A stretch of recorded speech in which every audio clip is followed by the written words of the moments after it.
현재 극심한 산불로 인해 세계 곳곳에서 난리가 난 상황입니다. 한국도 현재 산불로 인해 어려움을 겪고 있지만 한국은 국제적으로 산불 지원이 가장 훌륭한 나라입니다. 하지만 한국의 지원이 끊긴 태국은 한국을 애타게 찾고 있습니다. 그러자 산불에 대한 대책 능력이 없는 태국은 몇 주째 산불로 꼴머리를 앓고 있는데요. 도대체 어떠한 사건이 있었던 걸까요? 안녕하세요. 제 이름은 넬리입니다. 미국 캘리포니아 주립대학교 학생이에요. 오늘은 제가 전공 수업에서 연구하고 있는 전 세계 산불 문제에 대해 이야기해 드리려고 합니다.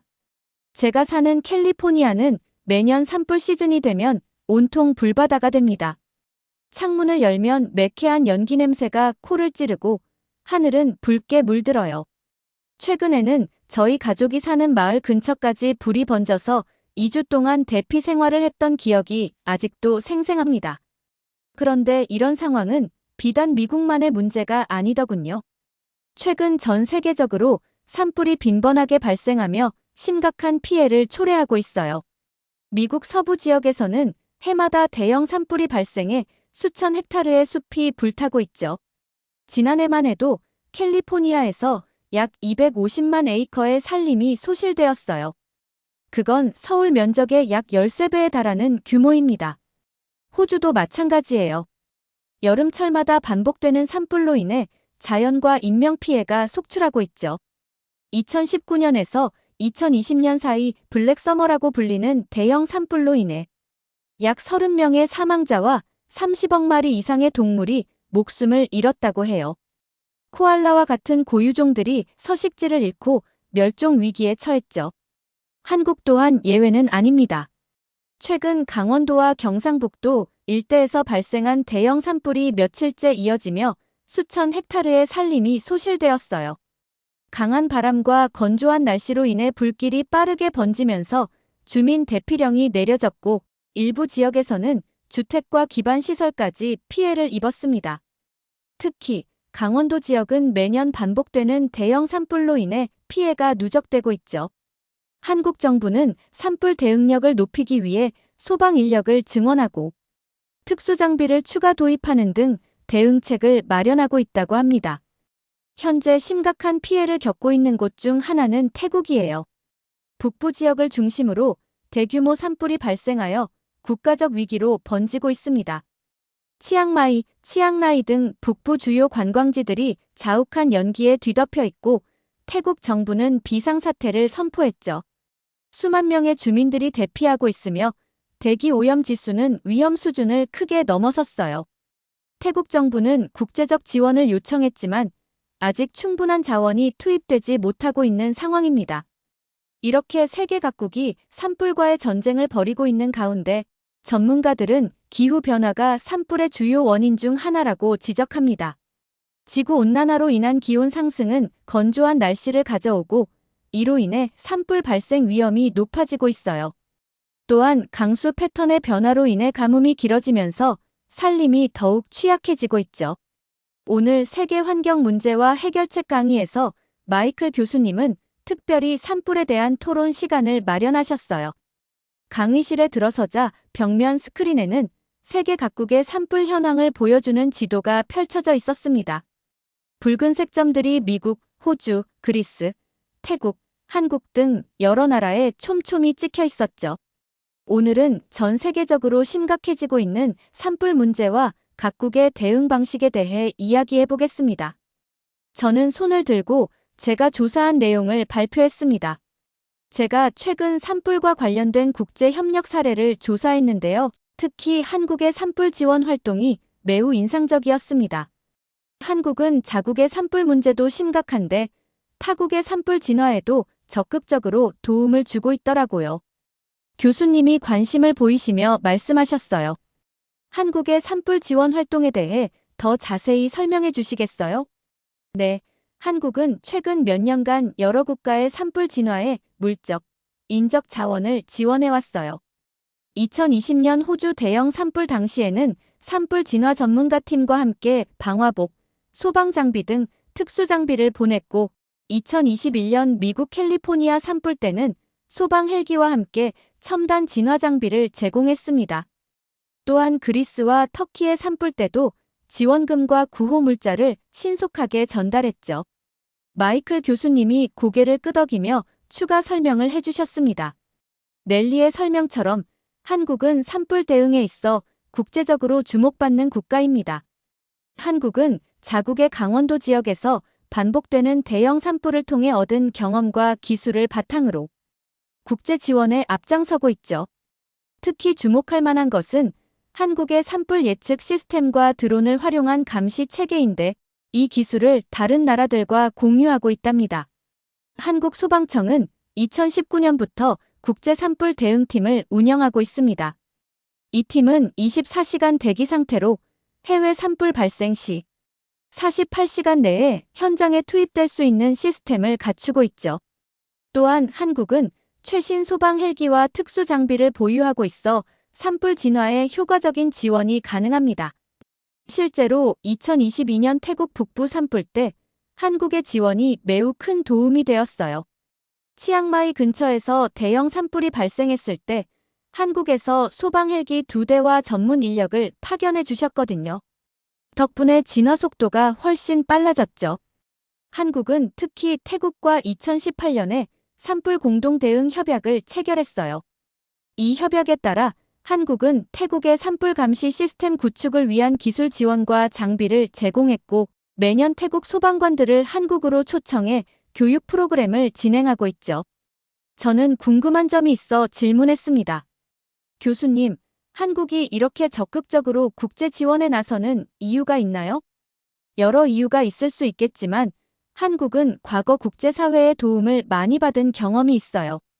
한국 전쟁 이후 재건 과정에서 많은 국가들의 지원을 받았고 이제는 그 은혜를 갚는 차원에서 국제 지원에 적극적인 것으로 보입니다.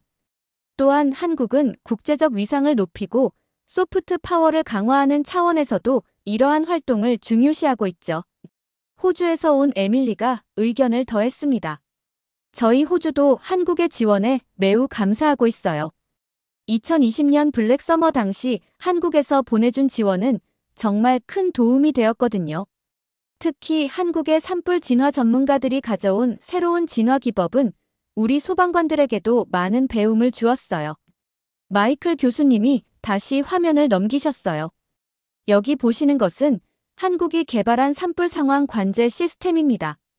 이 시스템은 인공위성과 드론, 지상 감시망을 통합해 실시간으로 산불 상황을 파악하고 최적의 대응 전략을 수립하는 데 도움을 줍니다. 한국은 이 기술을 동남아시아 국가들과 공유하고 있으며 최근에는 몽골과 러시아 극동 지역에까지 기술 지원을 확대하고 있죠. 그런데 교수님, 저는 궁금증을 또 하나 제기했어요. 한국처럼 다른 나라들도 이렇게 적극적인 국제 산불 지원을 하고 있나요? 미국, 캐나다, 호주 등도 전통적으로 산불 지원에 적극적인 국가들이지만 최근 한국의 활동이 특히 주목받는 이유는 기술적 혁신과 신속한 대응 시스템 때문이라고 볼 수 있어요. 한국은 자국의 산불 경험을 바탕으로 효율적인 시스템을 구축했고 이를 국제적으로 공유하는 데 적극적이죠. 마이클 교수님은 잠시 화면을 바꾸시더니 심각한 표정으로 말씀을 이어가셨어요. 그런데 오늘 특별히 현재 진행 중인 심각한 산불 사태에 대해 이야기해 보려고 합니다. 바로 태국의 상황인데요. 교수님이 화면을 전환하자 태국 북부 지역의 위성 사진이 나타났어요. 넓은 지역이 두꺼운 연기로 뒤덮여 있었습니다. 여러분, 지금 태국에서는 끔찍한 산불이 진행 중입니다. 최근 태국 북부 치앙마이주에서는 2주 이상 산불이 지속되며 피해가 급속히 확산되고 있어요. 교수님은 다음 슬라이드로 넘기셨어요. 실시간 대기 오염 지도가 나타났는데 태국 북부 지역 전체가 짙은 붉은색으로 표시되어 있었습니다. 특히 치앙다오와 옴코이 지역에서는 수천 가구가 이미 피해를 입었고 대기 오염은 방콕을 포함한 태국 전역으로 퍼지고 있어요. 현재 태국 77개 주 중 57개 주에서 초미세먼지 농도가 위험 수준을 초과하면서 국민들의 건강에도 큰 영향을 미치고 있습니다. 저는 깜짝 놀라서 손을 들고 질문했어요. 교수님, 그렇게 심각한데 진화 작업은 어떻게 진행되고 있나요? 교수님은 고개를 저으셨어요. 안타깝게도 상황이 빠르게 악화되고 있습니다. 치앙마이 시내의 공기질 지수 AQI는 무려 500을 넘어서고 있어요. 건강에 해롭다고 판단되는 기준이 100인 것을 고려하면 이는 극도로 위험한 수준입니다. 화면에는 마스크를 쓴 태국 주민들의 모습과 자욱한 연기에 가려 희미하게 보이는 건물들의 사진이 보였어요. 태국 정부의 공식 발표에 따르면 이번 산불은 극심한 건조함과 강한 바람이 겹치며 예년보다 훨씬 빠르게 번지고 있습니다. 기후변화로 인한 기온 상승과 강수량 감소가 주요 원인으로 지목되고 있죠. 다른 학생이 손을 들고 물었어요. 태국은 평소에도 산불이 자주 발생하는 국가인가요? 교수님이 대답하셨어요. 네. 태국 북부는 매년 건기인 2월에서 4월 사이에 산불 위험이 높은 지역입니다. 하지만 올해는 그 규모와 강도가 예년보다 훨씬 심각해요. 이는 기후변화의 영향으로 볼 수 있습니다. 교수님은 다음 슬라이드로 넘겼어요. 이번에는 태국 병원에서 마스크를 쓴 의료진들이 환자들을 돌보는 모습이 보였습니다. 치앙마이 병원들은 현재 호흡기 질환 환자로 넘쳐나고 있어요. 입원 환자 수가 평소보다 300% 증가했습니다. 특히 노약자와 어린이들이 가장 큰 피해를 입고 있죠. 교수님은 계속해서 설명하셨어요. 이번 산불의 영향은 건강뿐만 아니라 태국 경제에도 심각한 타격을 주고 있습니다. 태국의 주요 관광 수입원인 북부 관광지들이 연기로 뒤덮이면서 예약 취소율이 70%를 넘어섰다고 해요. 저는 또 다른 질문이 떠올랐어요. 교수님, 태국 정부는 이런 상황에 어떻게 대응하고 있나요? 태국 소방대원들이 밤낮 없이 산불과 싸우고 있지만 장비와 인력이 턱없이 부족한 상황입니다. 많은 마을 주민들도 직접 물통을 들고 불을 끄기 위해 노력하고 있어요. 교수님은 태국 주민들과 소방관들이 함께 산불을 진화하는 영상을 보여주셨어요. 가장 중요한 소식은 태국 정부가 국제적 지원을 공식적으로 요청했다는 점입니다.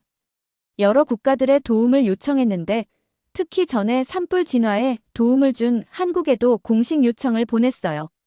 클래스의 분위기가 무거워졌어요. 모두가 화면 속 끔찍한 상황을 지켜보고 있었습니다. 교수님은 태국 환경부 장관의 긴급 기자회견 영상을 보여주셨어요. 이번 산불은 태국 역사상 가장 심각한 산불 중 하나로 기록될 것입니다. 우리는 모든 가용 자원을 동원하고 있지만 상황이 빠르게 악화되고 있습니다.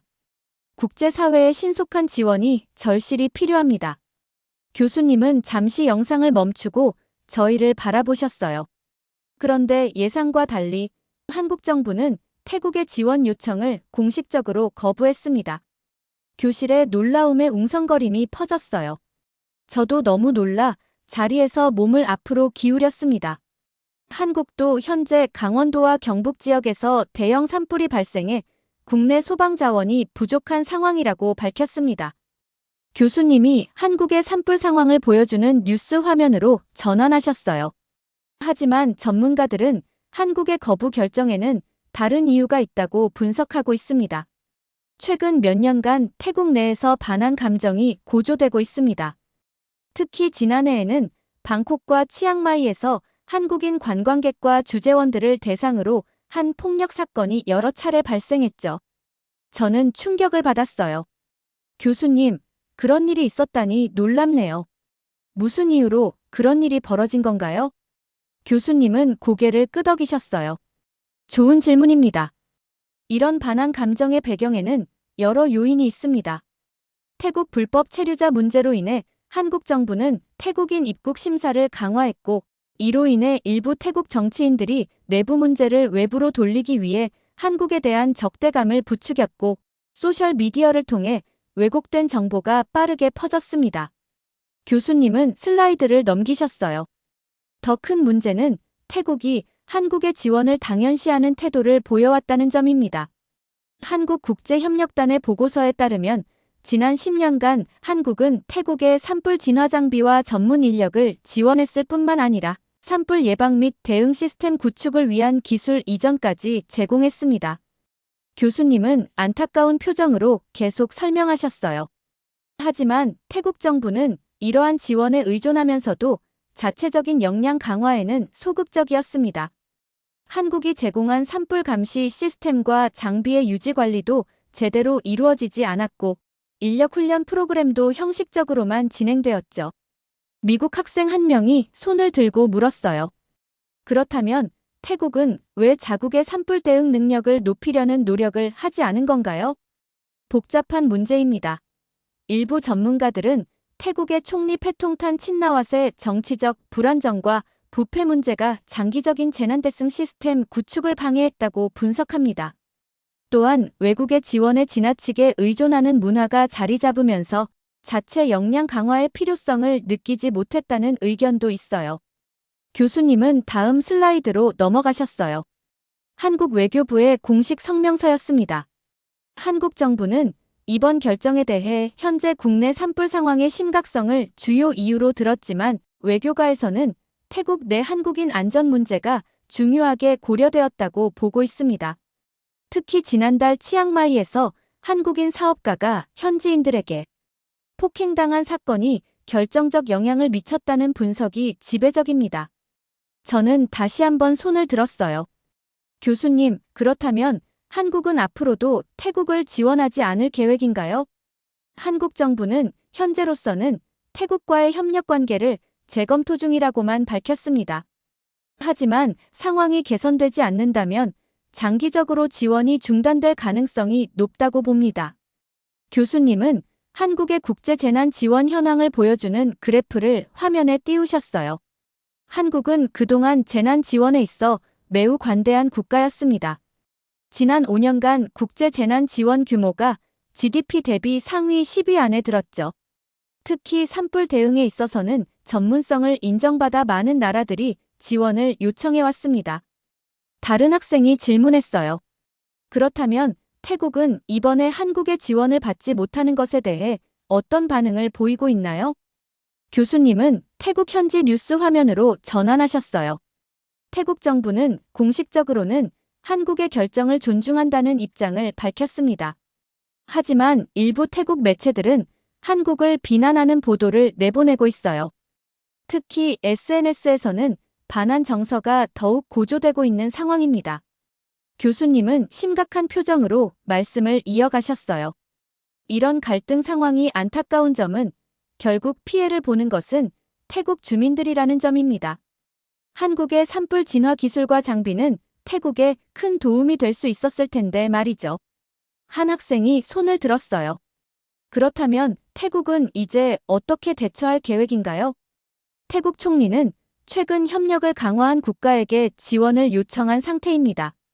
중국에 지원을 요청했지만 한국만큼 전문적인 산불 진화 기술과 장비를 갖춘 국가를 대체하기는 쉽지 않을 것으로 보입니다.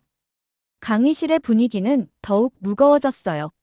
환경 문제와 국제관계가 이렇게 복잡하게 얽혀 있다는 사실이 저에게는 큰 충격이었습니다. 이번 사례는 국제협력의 중요성과 함께 그것의 취약성도 보여줍니다. 환경 문제는 국경을 넘어서는 글로벌 이슈이지만 결국 국가 간 관계와 정치적 상황에 크게 영향을 받을 수밖에 없죠. 모든 국가는 국제 지원에만 의존하지 말고 자체적인 재난 대응 능력을 키우는 것이 중요하다는 교훈을 주고 있습니다. 교수님은 화면을 전환하시더니 계속 이야기를 이어나가셨어요. 태국의 현재 상황을 살펴보겠습니다. 한국의 지원이 중단된 이후 태국은 중국과 협력 관계를 맺었지만 상황은 더욱 악화되고 있습니다. 화면에는 태국 북부의 최신 위성 사진이 나타났어요. 산불은 이전보다 훨씬 넓은 지역으로 확산되어 있었고 연기는 더 짙어 보였습니다.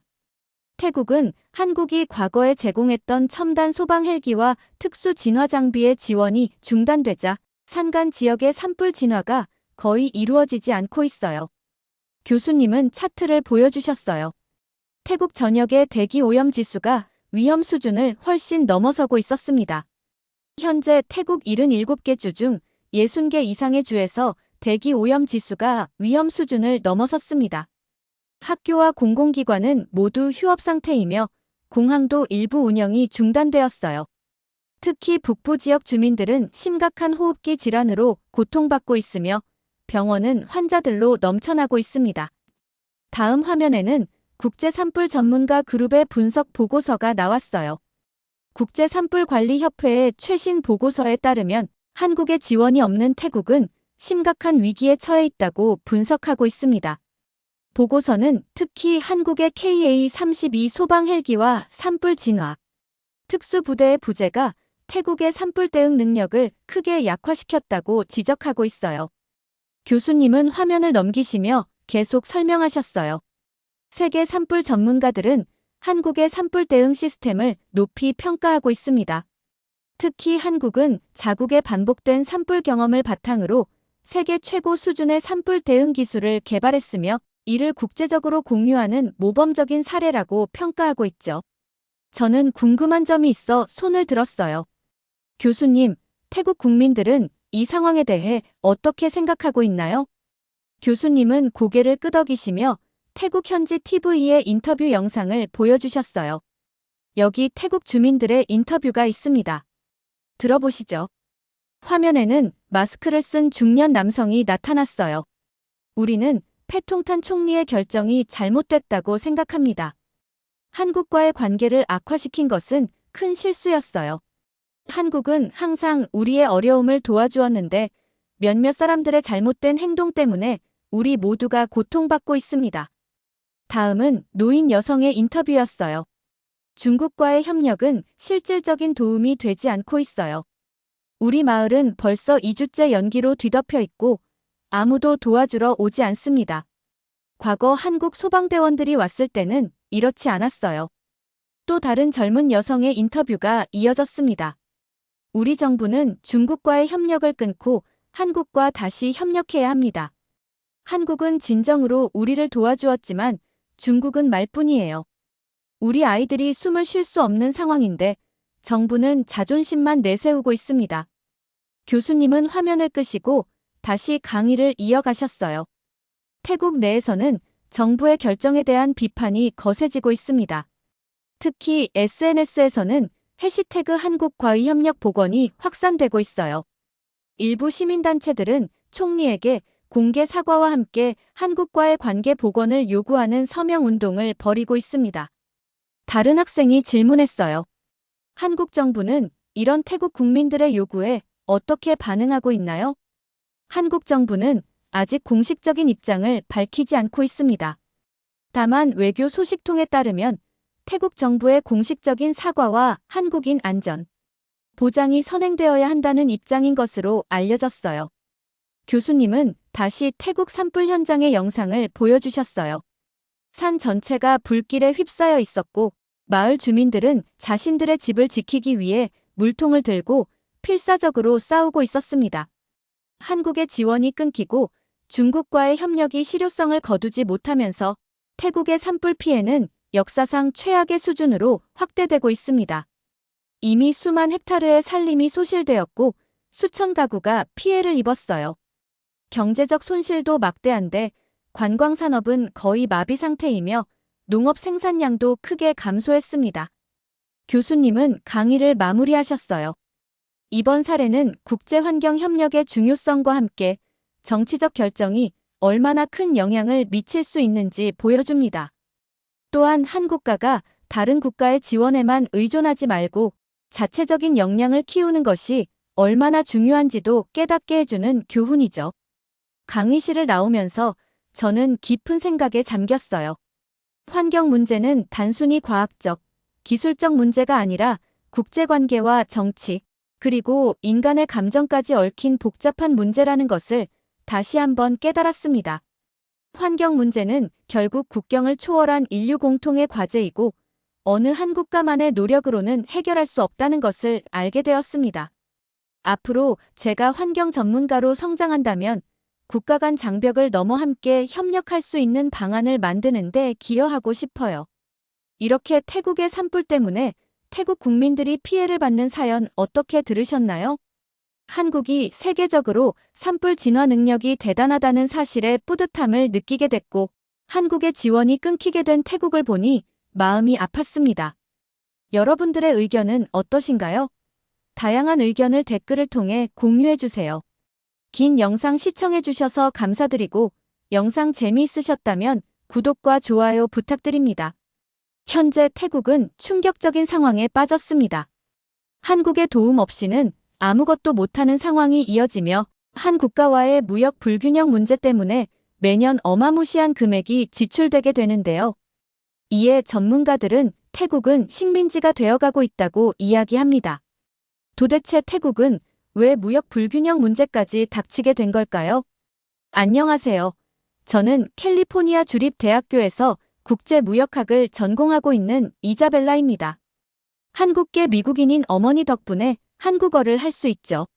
오늘은 제가 겪었던 특별한 수업 시간을 이야기해드리고 싶어요. 저는 평소처럼 글로벌 무역과 농업 정책 수업을 들으러 갔습니다. 존스 교수님은 항상 시사적인 사례들을 가져와 수업을 진행하시는데 이날은 태국의 최근 농업 무역 정책에 대해 이야기하신다고 했어요. 오늘은 태국의 사례를 통해 무역 정책이 한국과의 농업에 어떤 영향을 미칠 수 있는지 살펴보겠습니다. 교수님의 말씀으로 수업이 시작됐죠. 교수님은 스크린에 태국의 무역 현황을 보여주셨어요.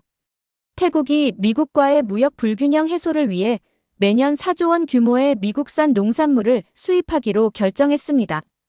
여러분은 이것이 어떤 의미인지 아시나요? 저는 궁금증을 참을 수 없었죠. 교수님, 태국은 원래 농업 강국 아닌가요? 왜 이런 결정을 내린 걸까요? 교수님은 씁쓸한 미소를 지으셨어요. 좋은 질문입니다. 태국은 2023년까지만 해도 200억 달러의 무역 수익을 기록했던 농업 강국이었죠. 하지만 미국의 정치적 압박과 무역 제재 위협으로 인해 어쩔 수 없는 선택을 하게 됐습니다. 교수님은 계속해서 설명하셨어요. 태국이 미국산 농산물을 대량 수입하게 된 배경에는 여러 복잡한 이유가 있었다고 해요. 대미 무역 불균형 해소 압박, 외교적 압력, 그리고 FTA 협정 가능성까지 말이죠. 하지만 가장 충격적인 것은 그 이후였죠. 현재 태국의 상황은 매우 심각합니다. 자국 농민들의 경쟁력은 급격히 떨어지고 있고 식량 안보마저 위협받고 있어요. 일부 전문가들은 태국이 미국의 경제적 식민지가 되어가고 있다고 경고하고 있죠. 교실은 순간 조용해졌어요. 한 학생이 손을 들었습니다. 그럼 태국은 이제 자립적인 농업 정책을 포기한 건가요? 교수님은 고개를 끄덕이셨어요. 안타깝게도 현재로서는 그렇습니다. 태국은 이제 미국 농산물 가격 변동에 직접적인 영향을 받는 처지가 되었어요. 자국 농민들은 힘들어지고 식량 주권은 점점 약해지고 있죠. 잠깐만요, 교수님. 저는 갑자기 생각나는 것이 있어 손을 들었습니다. 제가 얼마 전 한국 농업 정책에 대해 조사하다가 코피아라는 기관에 대해 알게 됐는데 태국과도 관련이 있지 않나요? 교수님의 표정이 밝아지셨어요. 아, 잘 알고 계시네요. 사실 태국의 현재 상황을 이해하려면 과거 한국과의 협력 관계를 빼놓을 수 없죠. 코피아, 즉 한국국제농업개발원은 태국 농업 발전의 핵심 파트너였습니다. 교수님은 프레젠테이션 화면을 넘기시며 설명을 이어가셨어요. 태국과 한국의 관계는 단순한 외교적 동맹 이상이었습니다. 코피아는 태국의 농업 현대화를 위해 다양한 기술 지원을 아끼지 않았죠. 스마트 농업 기술부터 품종 개량, 효율적인 경작법까지. 이런 지원 덕분에 태국 농민들은 높은 생산성과 안정적인 농업 환경을 갖출 수 있었습니다. 제 옆자리의 토마스가 궁금증을 참지 못하고 물었어요. 그럼 왜 지금은 그런 협력이 없어진 건가요? 그건 매우 안타까운 이야기입니다. 코피아의 지원으로 태국 농업은 눈부신 발전을 이뤘어요. 2023년에는 무역 수익 200억 달러를 기록할 정도였죠. 하지만 불법 체류자 문제로 한국과 태국의 관계가 악화되면서 상황이 급변했습니다. 교실 뒤쪽에서 또 다른 질문이 나왔어요. 그럼 지금 태국의 상황은 이전의 성과가 모두 무너진 건가요? 그렇다고 볼 수 있습니다. 반한 감정으로 인해 태국인들이 한국인들을 위협하게 되면서 한국과의 협력이 중단됐죠. 결국 태국은 농업 기술 발전의 동력을 잃었고 결국 미국의 압박에 취약해질 수밖에 없었어요. 코피아가 있을 때는 태국 농민들이 자체적인 경쟁력을 가질 수 있었습니다. 하지만 지금 태국의 상황을 보면 국제 협력이 얼마나 중요한지 알 수 있습니다.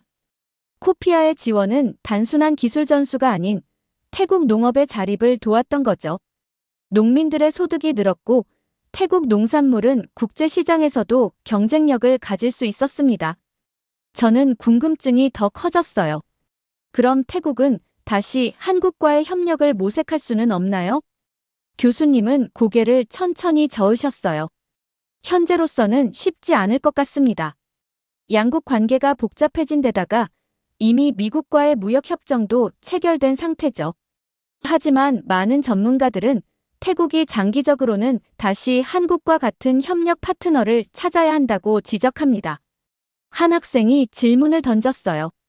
그럼 코피아와 같은 협력기관의 존재가 그렇게 중요했던 건가요? 교수님은 단호하게 답하셨습니다. 절대적으로 중요했죠. 코피아가 있었을 때 태국은 단순한 농업국이 아닌 혁신적인 농업 강국으로 성장할 수 있었습니다.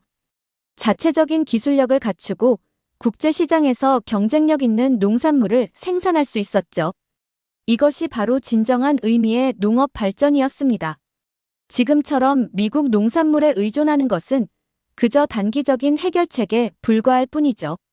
저는 이 문제의 원인인 불법 체류 문제가 더 궁금해졌어요. 불법 체류자 문제가 그렇게 심각한 문제였나요? 제가 조심스럽게 질문을 던졌어요. 교수님은 잠시 침묵하시더니 말씀하셨습니다.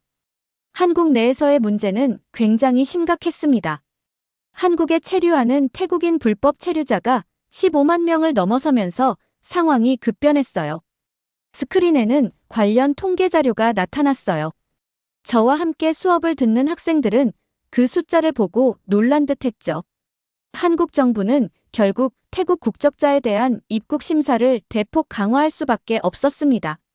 하지만 이 조치는 예상치 못한 파장을 불러일으켰죠. 태국 내에서 반한 감정이 급속도로 확산되기 시작했습니다. 클래스메이트 중 한 명이 손을 들었어요. 그게 어떤 영향을 미쳤나요? 교수님은 안타까운 표정으로 대답하셨습니다. 태국에서 활동하던 한국 기업들과 교민들이 안전을 위협받는 상황까지 발생했어요. 결국 많은 한국 기업들이 태국에서 철수하기 시작했고 가장 큰 손실은 코피아마저 태국을 떠나게 된 거였죠. 교실 안에는 무거운 침묵이 흘렀어요. 옆자리의 마이클이 작은 목소리로 말했죠. 한순간의 정책이 이렇게 큰 영향을 미칠 수 있다니 믿기 힘드네요. 국제관계에서는 때로는 작은 문제가 눈덩이처럼 커질 수 있습니다. 불법 체류자 문제는 분명 해결이 필요한 사안이었지만 그 해결 과정에서 양국의 소중한 협력 관계가 무너져버린 거죠. 외교 관계는 항상 변화할 수 있습니다만 한번 깨진 신뢰를 회복하는 것은 쉽지 않죠. 더구나 이제 태국은 미국과의 새로운 무역 관계에 깊이 얽매여 있어요. 이것이 바로 오늘날 우리가 보는 태국 농업의 위기의 시작이었던 겁니다. 그럼 태국은 이런 상황을 어떻게 극복하려 했나요? 제가 다시 질문을 던졌어요. 교수님은 씁쓸한 표정으로 대답하셨습니다. 태국의 선택은 결과적으로 더 큰 문제를 가져왔죠. 한국과의 협력이 단절된 후 태국 정부는 미국산 농산물 수입을 대폭 확대하는 결정을 내렸어요. 매년 무려 4조 원, 달러로는 28억 달러 규모의 미국산 농산물을 수입하기로 한 거죠. 에밀리가 손을 들었어요. 그렇게 많은 양을 수입하기로 한 특별한 이유가 있었나요? 네, 표면적으로는 대미 무역 불균형 해소가 목적이었습니다. 특히 사료 원료인 대두박과 옥수수를 대량으로 수입하기로 했죠. 하지만 이는 태국 농업에 치명적인 타격을 주게 됩니다. 교수님은 프레젠테이션 화면을 넘기시며 계속 설명하셨어요. 이 결정이 가져온 문제점은 크게 세 가지였습니다. 첫째, 태국 농민들이 자국 농산물보다 미국산 농산물이 우선시되면서 가격 경쟁력을 완전히 잃어버렸어요. 둘째, 식량 안보 문제가 심각하게 대두되었죠. 마지막으로 태국 경제가 미국의 농산물 가격 변동에 직접적인 영향을 받게 되었습니다. 그건 마치 경제적 종속 같은 거 아닌가요? 교수님은 의미심장한 표정을 지으셨습니다. 정확한 지적입니다. 실제로 많은 경제 전문가들은 태국이 미국의 경제적 식민지가 되어가고 있다고 경고하고 있어요. 과거 코피아의 지원으로 이룩했던 자립적 농업 기반이 완전히 무너지고 있는 거죠. 저는 궁금증을 참을 수 없었어요. 그럼 태국 농민들은 이런 상황에 대해 어떻게 대응하고 있나요? 현재 태국 전역에서 대규모 시위가 일어나고 있습니다. 농민들은 정부와 패통탄 친나와 총리가 자국 농업을 죽이고 있다며 강하게 반발하고 있죠. 특히 미국산 농산물 수입 확대 결정을 내린 정부를 향한 비판의 목소리가 매우 거셉니다. 우리가 본 태국의 사례는 21세기의 새로운 형태의 경제적 종속을 보여주는 중요한 예시입니다. 군사력이나 정치적 압박이 아닌 무역과 경제관계를 통해 한 국가가 어떻게 자주권을 잃어갈 수 있는지를 보여주는 거죠. 태국의 선택이 가져온 결과는 국제무역 정책을 수립할 때 단기적인 해결책이 아닌 장기적인 관점에서의 신중한 접근이 얼마나 중요한지를 우리에게 가르쳐줍니다. 바로 그때 뒷자리에 앉아있던 태국 유학생 수완이 갑자기 손을 들었어요. 저는 교수님 의견에 동의할 수 없습니다. 태국은 지금 위기가 아니에요. 오히려 미국과의 무역으로 더 큰 기회를 얻고 있죠. 한국의 도움 같은 건 더 이상 필요하지 않아요. 교실의 공기가 순식간에 차가워졌어요. 모두가 놀란 듯 수완을 바라보았죠.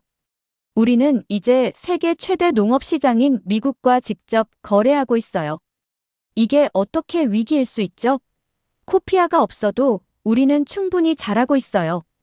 수완의 목소리가 점점 커졌습니다. 교수님은 침착하게 대답하셨어요. 수완 씨, 하지만 통계와 현실을 보시죠. 태국 농민들의 소득은 지속적으로 감소하고 있고 자체 농업 기술 발전은 정체되어 있습니다. 그건 일시적인 현상일 뿐이에요. 우리는 미국의 선진 농업 기술을 배우면서 더 발전할 거예요. 한국이 우리를 도와줬던 때보다 더 큰 성장을 이룰 수 있다고요. 교실은 불편한 침묵에 빠졌어요. 수완의 주장은 어떤 구체적인 근거도 없는 감정적인 발언에 불과했기 때문이죠. 교수님은 잠시 침묵하시더니 부드러운 목소리로 말씀하셨습니다. 수완 씨, 우리는 객관적 사실을 바탕으로 이야기를 나눠야 해요. 현재 태국의 식량 자급률은 계속 하락하고 있고 농가 부채는 역대 최고치를 기록하고 있습니다. 이것이 바로 현실입니다. 수완이 다시 목소리를 높였어요. 오히려 미국과의 교역이 늘어나면서 농업에 종사하는 사람들의 삶이 더 나아졌어요. 적어도 제가 아는 농부들은 미국 시장이 열려서 좋다고 하더라고요. 교수님은 서랍에서 태블릿을 꺼내셨어요. 그렇다면 제가 최근 태국의 실제 상황을 보여드리겠습니다. 스크린에는 태국 각지의 농민 시위 현장이 나타났어요. 수천 명의 농민들이 거리에 모여 정부를 규탄하는 모습이었죠. 이것은 방콕에서 있었던 시위 현장입니다. 태국 전역의 농민들이 정부 정책에 반발하며 시위를 벌이고 있어요. 특히 패통탄 친나와 총리의 미국산 농산물 수입 확대 결정을 강하게 비판하고 있죠. 수완의 얼굴이 붉어졌어요. 하지만 교수님은 계속해서 설명을 이어가셨습니다. 농민들의 구호를 들어보세요. 우리는 자립할 수 있었다. 그러나 정부가 미국에 의존하게 만들었다. 이게 바로 현장의 목소리입니다. 농민 단체들은 총리의 해임을 요구하고 있어요. 다른 학생이 조심스럽게 질문했어요. 정치권의 반응은 어떤가요? 태국 정치권 내부에서도 패통탄 총리의 결정이 심각한 실책이었다는 평가가 나오고 있습니다. 여당 내부에서조차 이번 정책에 대한 비판의 목소리가 커지고 있죠. 교수님은 다음 슬라이드로 넘어가셨어요.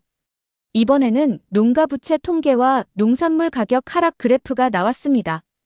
보시다시피 미국산 농산물 수입이 확대된 이후 태국 농산물의 가격은 급격히 하락했어요. 농가 부채는 역대 최고치를 기록하고 있고 많은 농가들이 파산의 위기에 처해 있습니다. 수아는 이제 아무 말도 하지 못한 채 고개를 숙였어요. 현실을 부정할 수 없었던 거죠. 특히 심각한 것은 이제 태국 농업이 미국의 농산물 가격 정책에 완전히 종속되어 버렸다는 점입니다. 미국이 가격을 조정하면 태국 농민들은 그저 받아들일 수밖에 없는 상황이 된 거죠. 거기다 우리가 더 큰 문제를 직면하고 있습니다. 교수님이 새로운 자료를 보여주셨어요. 바로 미국의 스마트팜 기술과 태국의 현재 농업 기술력 차이입니다. 스크린에는 미국과 태국의 농업 생산성을 비교하는 그래프가 나타났어요. 그 차이는 충격적이었죠. 미국의 스마트팜은 인공지능과 빅데이터를 활용해 최적의 재배 환경을 만들어냅니다. 한 에이커당 수확량이 태국의 3배 이상이에요. 기후 변화에도 더 잘 대응할 수 있고 인건비도 크게 절감할 수 있죠. 한 학생이 물었어요. 그럼 태국도 그런 기술을 도입하면 되지 않나요? 교수님은 고개를 저으셨습니다. 그게 바로 문제입니다. 태국은 코피아가 철수하면서 농업 기술 발전의 동력을 완전히 잃어버렸어요. 코피아는 단순히 기술만 전수한 게 아니라 태국의 환경과 상황에 맞는 맞춤형 기술을 개발하고 보급했거든요. 교수님은 다음 슬라이드로 넘어가셨어요. 이번에는 태국의 농업 인구 통계였습니다. 더 심각한 문제가 있습니다. 현재 태국의 농업 종사자 평균 연령이 56세에 달해요. 젊은 세대들은 농업을 기피하고 있죠. 누가 미래의 태국 농업을 이끌어갈지가 큰 걱정입니다. 순수한 노동력으로라도 경쟁력을 유지할 수 있었던 시대는 지났어요. 현대 농업은 첨단 기술과의 결합이 필수적입니다. 하지만 태국의 젊은이들은 농업을 힘들고 수익성이 낮은 미래가 없는 산업으로 인식하고 있어요. 지난해 농업 계열 대학 지원자 수는 역대 최저를 기록했습니다. 한국에 코피아가 있었을 당시만 해도 많은 젊은 사람들이 농업으로 유입이 되고 있었지만 현재 상황은 너무나도 크게 달라졌죠. 수아는 이제 완전히 고개를 숙인 채 그대로 있었어요. 현실의 무게가 너무나 무거웠던 걸까요? 결국 이 모든 것이 악순환이 되고 있습니다. 기술은 뒤처지고 인력은 부족하고 경쟁력은 잃어가고 이대로 가다가는 태국 농업의 미래가 너무 걱정됩니다. 특히 식량 안보 측면에서 이는 국가의 존립과도 직결되는 심각한 문제가 될 수 있어요. 교실은 무거운 침묵에 빠졌어요. 모두가 이 심각한 현실을 실감하고 있었죠. 우리가 본 것처럼 국제무역은 단순한 상품의 거래가 아닙니다. 한 국가의 주권, 국민들의 생존과 직결되는 문제죠.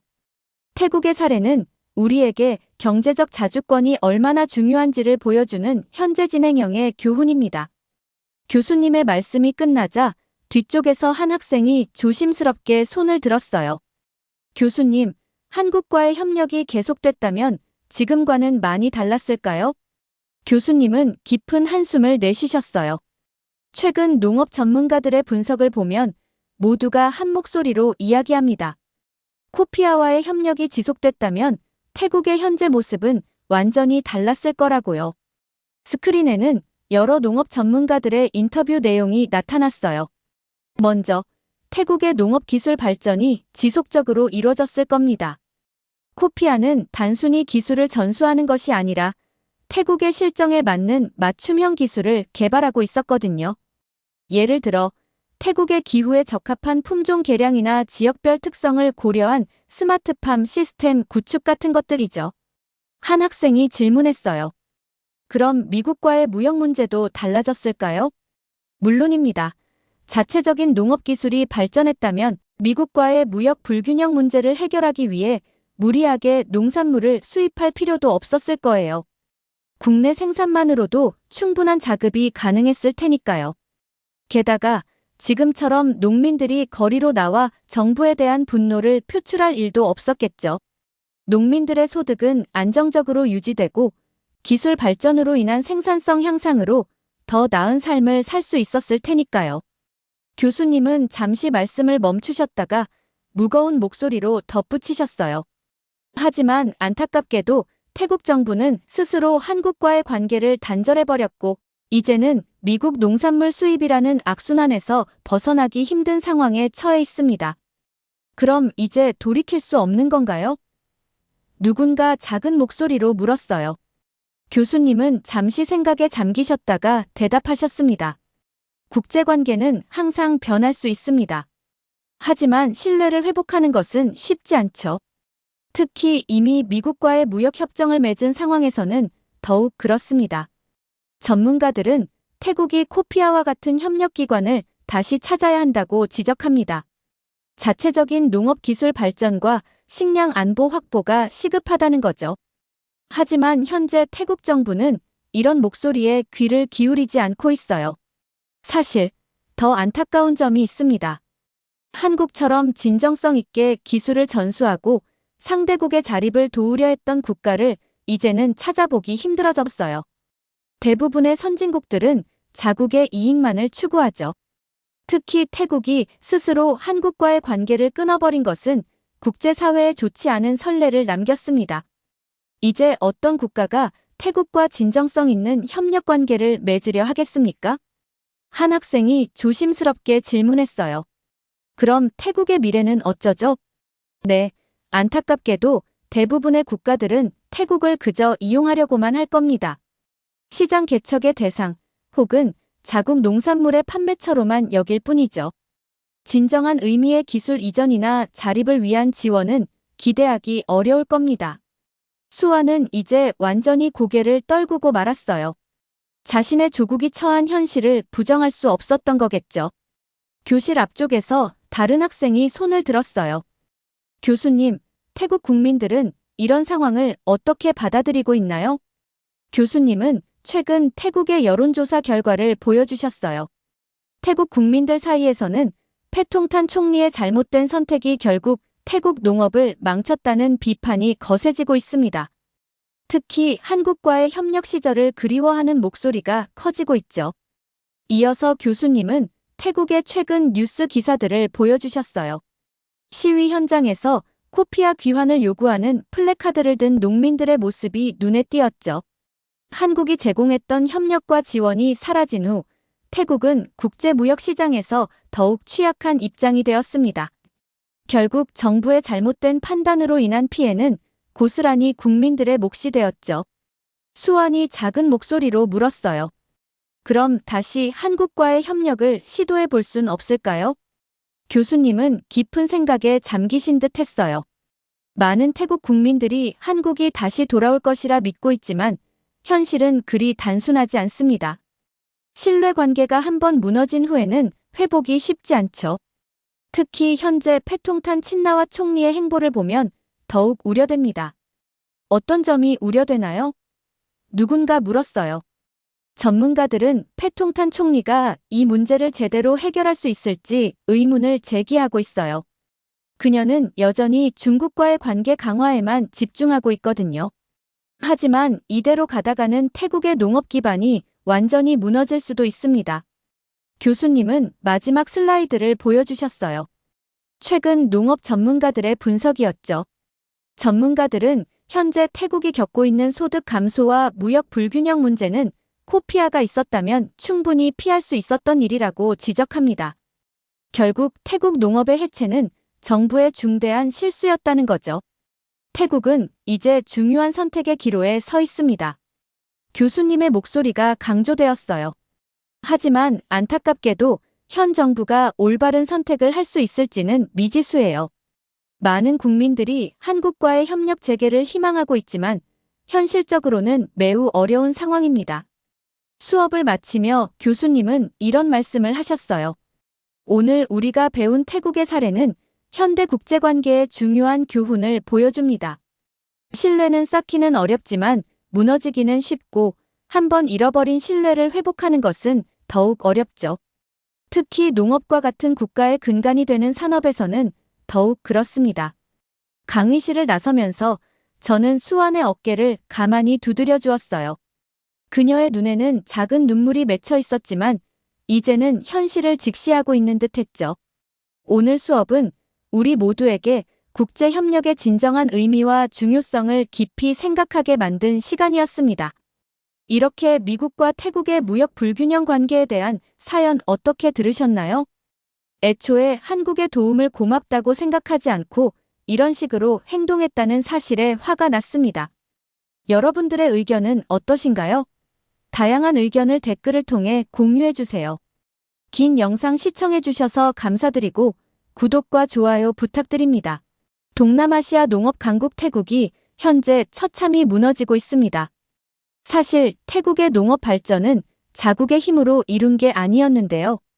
이러한 상황에 태국 국민들은 곡소리를 내고 있고 태국 총리는 충격적인 행동을 보이고 있습니다. 도대체 태국에서는 어떤 일들이 일어나고 있는 걸까요? 안녕하세요. 저는 UC 버클리 농업경제학과 3학년에 재학 중인 레이첼입니다.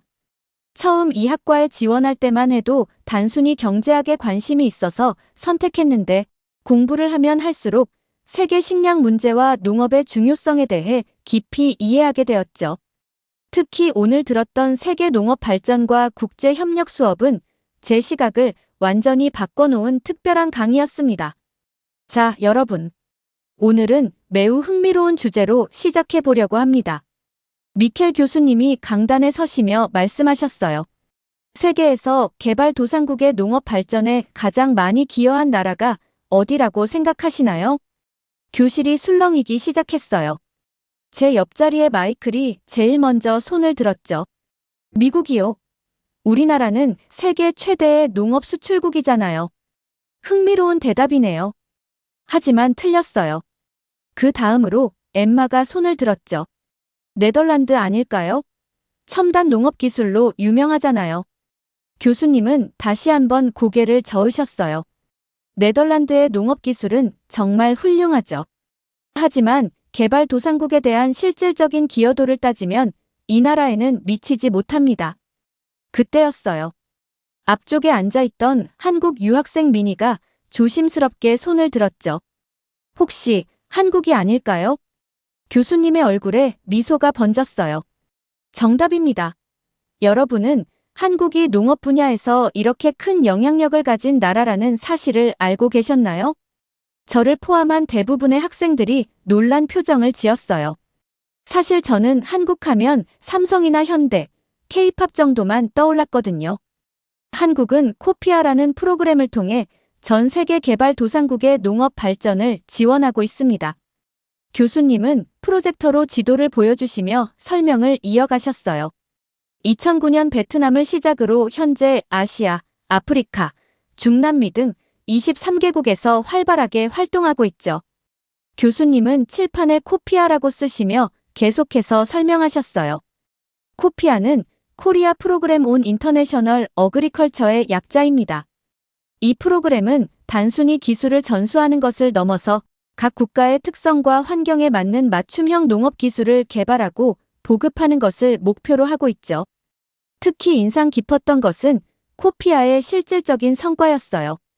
아프리카의 7개국에서는 수확량이 높은 벼 종자를 개발하고 재배 기술을 전수하여 식량 안보 강화에 크게 기여했다고 해요. 놀라운 점은 한국이 이 모든 것을 무상으로 제공한다는 겁니다. 불과 60년 전만 해도 한국은 세계에서 가장 가난한 나라 중 하나였어요. 하지만 이제는 자신들의 발전 경험과 기술을 다른 나라들과 나누고 있죠. 미니가 다시 한번 손을 들었어요. 한국의 농업 발전 과정이 개발도상국들에게 좋은 모델이 되고 있어요. 1970년대 우리나라는 통일벼 개발로 쌀 자급자족을 달성했고 기계화 농업을 통해 생산성을 크게 향상시켰죠. 당시 한국이 겪었던 어려움들이 지금 많은 개발도상국들이 직면한 문제와 비슷해서 우리의 경험이 그들에게 실질적인 도움이 되고 있어요. 교수님은 감탄하며 고개를 끄덕이셨어요. 훌륭한 지적입니다. 한국의 농업 발전 경험은 매우 특별하죠.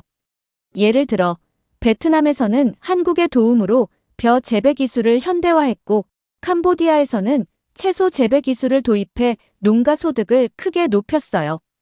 특히 동남아시아 국가들과는 비슷한 기후와 토양 조건 덕분에 기술 이전이 더욱 효과적이었죠. 미니가 자신감 있게 덧붙였어요. 네, 맞아요. 코피아 센터들은 각 나라의 특성을 고려해서 맞춤형 지원을 하고 있어요. 예를 들어 아프리카에서는 가뭄에 강한 작물 품종을 개발하고 동남아시아에서는 열대성 기후에 맞는 재배 기술을 연구하죠. 한국은 이런 과정을 직접 겪어봤기 때문에 각 나라가 필요로 하는 게 무엇인지 잘 이해하고 있어요. 교수님은 환한 미소를 지으며 말씀하셨어요. 정확히 그렇습니다. 한국은 단순히 기술만 전달하는 게 아니라 각 나라의 농업 환경과 문화적 특성까지 고려한 종합적인 지원을 하고 있어요.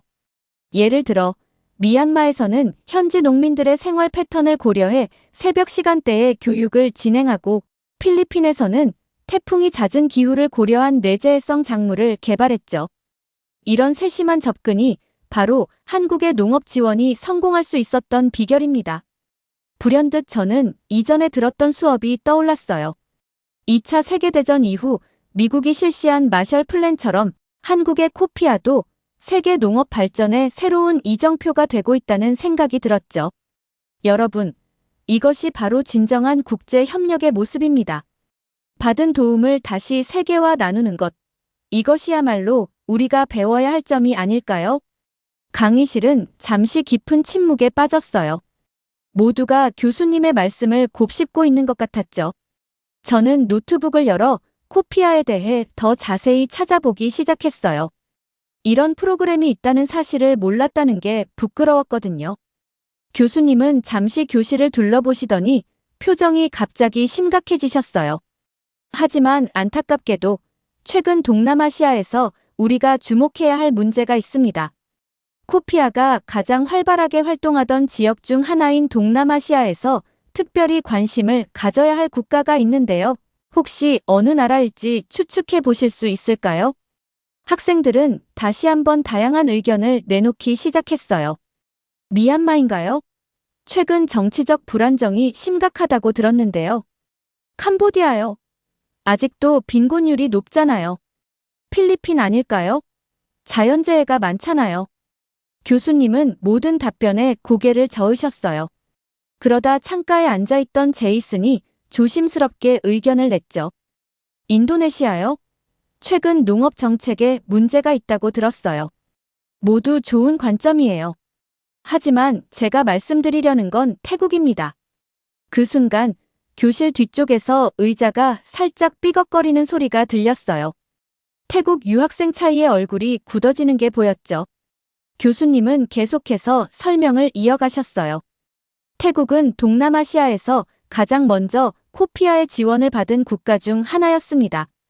2012년부터 시작된 협력은 태국 농업에 놀라운 변화를 가져왔죠.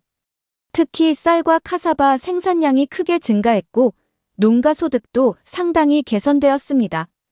프로젝터에는 태국의 농업 발전 그래프가 나타났어요.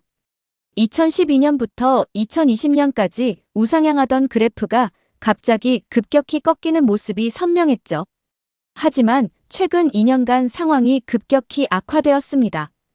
특히 태국 내 반항 감정이 심각한 수준에 이르러 한국인들의 안전이 크게 위협받고 있는 상황입니다. 차이는 이제 완전히 고개를 숙인 채 책상만 바라보고 있었어요. 저는 그녀의 불편한 기색이 마음에 걸렸지만 교수님의 다음 말씀에 집중할 수밖에 없었죠. 여러분, 혹시 태국에 이런 변화가 왜 일어났는지 아시는 분 있나요? 잠시 침묵이 이어졌어요. 아무도 선뜻 대답하지 못했죠.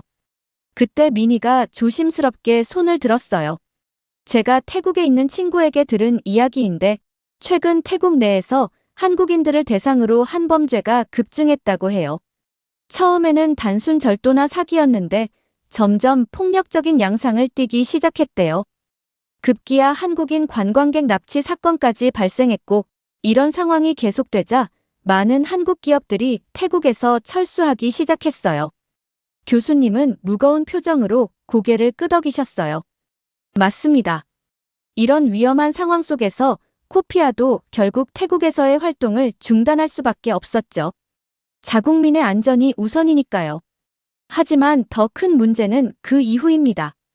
스크린에는 새로운 자료들이 나타났어요. 패통탄 친나와 총리의 사진과 함께 최근 태국의 정책 변화가 표시되어 있었죠. 코피아를 비롯한 한국 기관들이 떠난 후 태국 정부는 중국과의 협력을 급격히 강화하고 있습니다. 패통탄 친나와 총리는 지난달 중국과의 농업 협력 강화를 선언했지만 실질적인 성과는 아직 나타나지 않고 있어요. 이게 태국 농업에 어떤 영향을 미쳤는지 다음 자료들을 함께 살펴보시죠. 스크린에는 충격적인 통계 자료들이 나타났어요.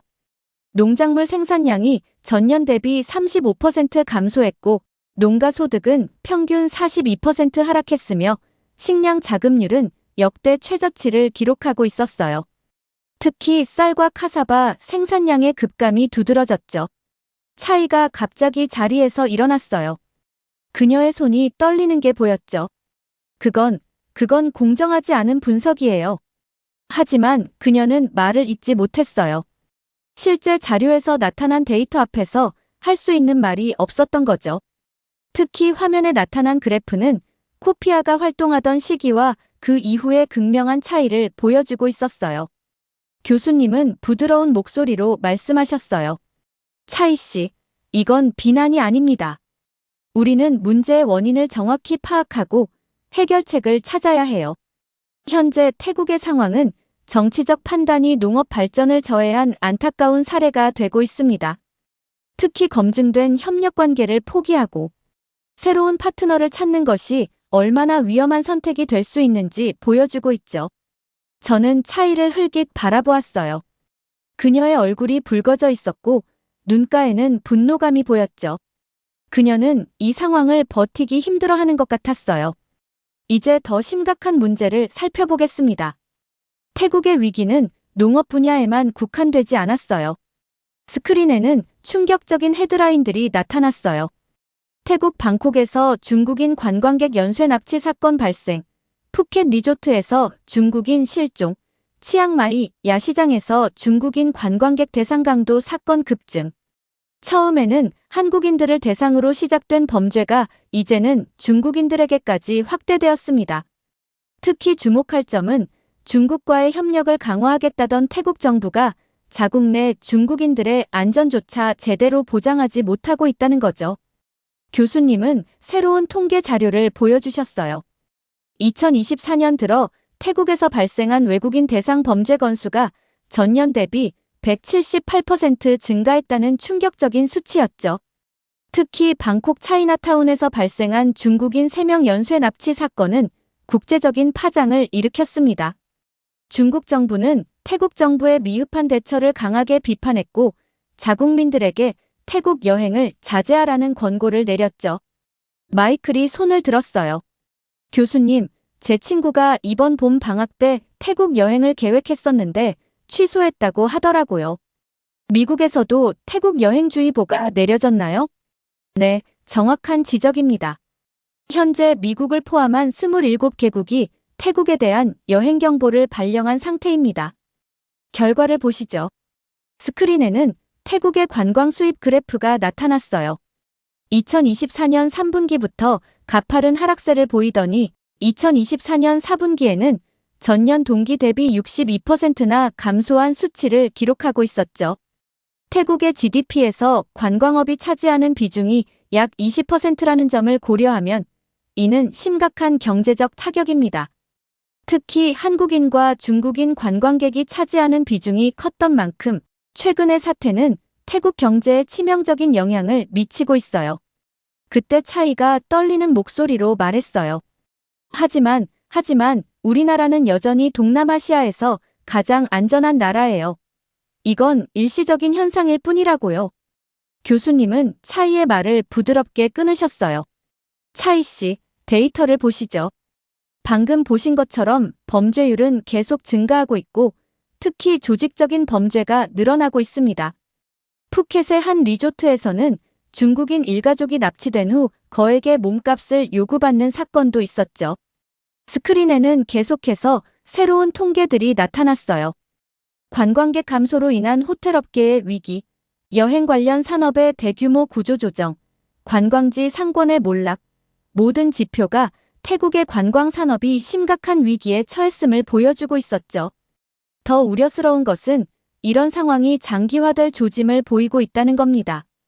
국제 관광 전문가들은 태국이 안전에 대한 국제사회의 신뢰를 회복하기까지 최소 3년 이상이 걸릴 것으로 전망하고 있어요. 저는 차이를 다시 한번 바라보았어요. 그녀는 이제 완전히 고개를 푹 숙인 채 책상을 손톱으로 긁고 있었죠. 그녀의 어깨가 미세하게 떨리는 것이 보였어요. 현실을 부정하고 싶지만 부정할 수 없는 상황 속에서 그녀가 느끼는 좌절감이 고스란히 전해져 왔습니다. 교수님은 깊은 한숨을 내쉬시더니 경제 지표가 가득한 새로운 슬라이드를 보여주셨어요. 이제 태국의 경제적 타격을 구체적으로 살펴보겠습니다. 먼저 관광 산업의 붕괴부터 시작해 볼까요? 스크린에는 충격적인 수치들이 나타났어요. 2023년 이후 외국인 관광객이 전년 대비 62% 감소했고 관광 수입은 무려 71%나 급감했다고 해요. 태국의 GDP에서 관광업이 차지하는 비중이 20%라는 점을 감안하면 이는 국가 경제의 치명타라고 할 수 있습니다. 특히 방콕, 푸켓, 치앙마이 같은 주요 관광 도시들의 타격이 심각하죠. 하지만 더 큰 문제는 농업 분야에서 발생하고 있습니다. 교수님은 다음 슬라이드로 넘어가셨어요. 화면에는 태국의 주요 농산물 생산량 변화 그래프가 나타났죠. 보시다시피 쌀 생산량은 전년 대비 45% 감소했고 카사바는 52%, 사탕수수는 38% 감소했습니다. 특히 쌀과 카사바는 태국의 주요 수출 품목이었다는 점에서 이는 매우 심각한 상황입니다. 잭이 손을 들고 질문했어요. 그런데 교수님, 왜 이렇게 급격히 생산량이 감소한 거죠? 좋은 질문입니다. 코피아가 태국에서 철수한 후 태국은 중요한 기술적 지원을 잃었어요. 예를 들어 코피아는 태국의 토양과 기후에 맞는 고수학 품종을 개발하고 첨단 관계 시스템을 구축하는 데 큰 역할을 했습니다. 구체적인 수치를 보여드리죠. 스크린에는 더 자세한 데이터들이 나타났어요. 농업 생산성 지표 2024년 기준. 단위 면적당 쌀 수확량 45% 감소. 농작물 병해충 피해율 167% 증가. 관계시설 효율성 38% 하락. 농가소득 평균 56% 감소. 특히 주목할 만한 것은 쌀 품질의 하락입니다. 태국 쌀의 국제시장 가격이 톤당 평균 538달러에서 312달러로 급락했어요. 이는 품질 저하로 인한 것이죠. 제 옆자리의 사라가 조용히 속삭였어요. 이런 게 가능한 거야? 어떻게 이렇게 빨리 무너질 수 있지? 교수님은 마치 그 말을 들으신 것처럼 설명을 이어가셨어요. 현대 농업은 첨단 기술의 집약체입니다. 코피아가 제공하던 스마트팜 시스템, 병해충 예방 프로그램, 기상 데이터 분석 등이 중단되면서 태국 농업은 사실상 10년 전으로 퇴보했다고 볼 수 있죠. 화면에는 태국 농가의 피해 상황을 보여주는 사진들이 나타났어요. 말라버린 논, 병해충에 감염된 카사바 밭, 버려진 농기계들, 마치 다큐멘터리를 보는 것 같았죠. 더 심각한 것은 이런 상황이 악순환을 만들어내고 있다는 겁니다. 농가 소득이 감소하니 새로운 설비 투자가 불가능해지고 이는 다시 생산성 하락으로 이어지죠. 국제시장에서 태국 농산물의 경쟁력이 급격히 떨어지고 있는 것도 이 때문입니다. 데이터는 계속해서 업데이트되었어요. 국제시장 점유율 변화 2024년 기준. 쌀 수출 세계 1위 4위로 하락. 카사바 수출 세계 1위 3위로 하락. 사탕수수 수출 세계 4위 8위로 하락. 과거 태국은 아시아의 곡창이라 불렸습니다. 하지만 지금을 보시죠. 특히 눈여겨볼 점은 동남아시아 내에서 태국의 위상 변화입니다. 교수님은 새로운 슬라이드를 보여주셨어요. 2023년까지만 해도 태국은 동남아시아 농업 강국이었습니다. 하지만 현재는 그렇지 못한 상황이죠. 동남아시아 농업 경쟁력 순위 2024년 기준. 쌀 생산성 베트남, 인도네시아에 밀려 3위. 농업 기술 혁신 지수 말레이시아, 베트남, 인도네시아에 이어 4위. 농산물 수출액 베트남, 인도네시아에 이어 3위. 스마트팜 보급률 말레이시아, 싱가포르, 베트남에 이어 4위. 농가 소득 수준 싱가포르, 브루나이, 말레이시아, 인도네시아에 이어 5위. 특히 베트남의 성장이 두드러집니다. 코피아의 지원을 적극적으로 활용한 베트남은 이제 많은 분야에서 태국을 앞서고 있어요. 불과 1년 전만 해도 상상할 수 없었던 일입니다. 베트남은 코피아와 협력하여 메콩강 델타 지역의 첨단 농업 단지를 조성했고 그 결과 쌀 생산성이 헥타르당 6.8톤까지 증가했어요. 반면 태국은 4.2톤에 그치고 있죠. 교수님은 잠시 말씀을 멈추시고 충격적인 뉴스 자료를 보여주셨어요. 스크린에는 방콕 민주기념탑 앞에 모인 수만 명의 시위대 사진이 떴어요. 패통탄 정권 퇴진, 중국 의존 정책 중단하라, 농민을 살리라는 플래카드들이 눈에 들어왔죠. 태국의 정치적 혼란이 최고조에 달하고 있습니다. 특히 농업 종사자들의 분노가 거세죠. 실제 데이터를 보시면 교수님은 새로운 통계 자료를 보여주셨어요. 농가 부채율 평균 187% 증가. 농가 파산 신청 전년 대비 234% 증가. 청년 농업 종사자 이탈률 45% 증가. 농촌 지역 실업률 32% 증가. 이런 경제적 어려움이 정치적 불만으로 이어지고 있습니다. 특히 패통탄 친나와 총리의 중국 의존 정책에 대한 비판이 거셉니다. 제시카가 손을 들었어요. 교수님, 중국과의 협력이 그렇게 나쁜 건가요? 좋은 질문입니다. 문제는 중국의 지원이 실효성이 없다는 거예요. 구체적인 예를 들어보죠. 스크린에는 최근 태국 중국 농업 협력 프로젝트의 결과가 나타났어요. 중국식 하이브리드 쌀 도입 태국 기후에 부적합으로 실패. 스마트팜 전환 사업 기술 호환성 문제로 중단. 농업용 드론 도입 유지 보수 문제로 80% 방치. 관계시설 현대화 예산 문제로 계획 대비 15% 실행. 게다가 중국의 차관은 상당히 높은 이자율을 요구하고 있어요. 이미 태국의 대중국 부채는 GDP의 12%를 차지하고 있습니다. 그때 미니가 조심스럽게 의견을 더했어요. 태국 친구한테 들었는데요. 시골에서는 패통탄이 태국을 중국에 팔아넘겼다는 말이 공공연하게 나온다고 해요. 교수님은 고개를 끄덕이셨어요. 맞습니다. 특히 최근 방콕에서 열린 반정부 시위에는 약 50만 명이 참여했어요. 이는 2014년 이후 최대 규모입니다. 스크린에는 시위 현장의 생생한 사진들이 이어졌어요. 농부들이 트랙터를 몰고 거리로 나온 모습, 청년들이 쌀 포대를 들고 행진하는 모습, 노인들이 농기구를 들고 시위하는 모습. 시위대의 주장을 보면 세 가지로 요약됩니다. 패통탄 친나와 총리 즉각 퇴진, 중국 의존 농업 정책 전면 재검토, KOPIA 프로그램 재개를 위한 한국과의 관계 복원. 특히 농민들은 우리는 실험용 쥐가 아니다라는 구호를 외치고 있어요. 이는 검증되지 않은 중국의 농업 정책을 무분별하게 도입하는 것에 대한 비판입니다.